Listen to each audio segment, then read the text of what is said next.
Ta strategija postoji od 2011. godine i ona je stvarno odlično napisana. Mi želimo sada da je sprovodimo deo po deo, korak po korak.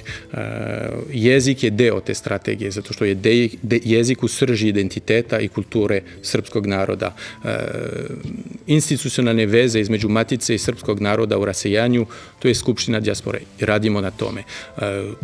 Projektno finansiranje udruženja Srba u regionu i u dijaspori je također deo našeg posla i radimo trenutno na, kako da kažem, da poboljšavanju tog konkursa tako što radimo jednu platformu, sve će biti digitalizovano, to će biti prvi put da jedna institucija digitalizuje svoj konkurs i evo za nekoliko nedelja mi ćemo to imati kao rezultat, tako da Srbi koji su u Australiji, u Kanadi ili daleko, ne znam, u Južnoj Africi neće morati sve peške i ručno da nam pošalju neke pošiljke, nego sve će biti online, bit će lakše za njih, bit će lakše za nas i efikasnije. To je ono što u stvari Srbija može da ponudi njima. Milioni građana žive širom sveta, srpskih građana. Šta njima Srbija nudi?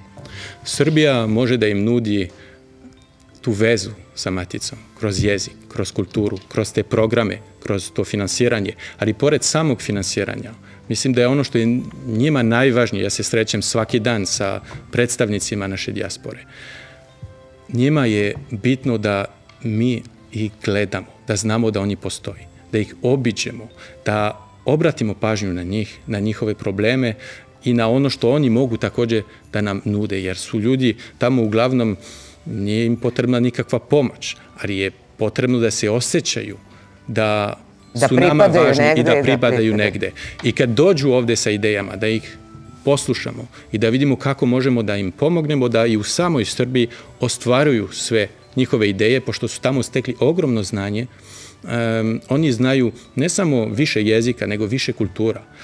I oni su pravi most između Srbije i sveta, jer često, i to primećujem u tim međunarodnim razgovorima, nije problem jezik, problem je razumevanje tuđe kulture i te finese. I prihvatanje tuđe kulture. I oni to znaju sve. I to je naše bogatstvo. Imamo ogromnu dijasporu koja je bogatstvo za Srbiju, a Srbija je tu da pokaže njima da smo uz njih i da želimo da njihova deca, njihovi unuci budu i za 10 i za 100 godina i dalje Srbi.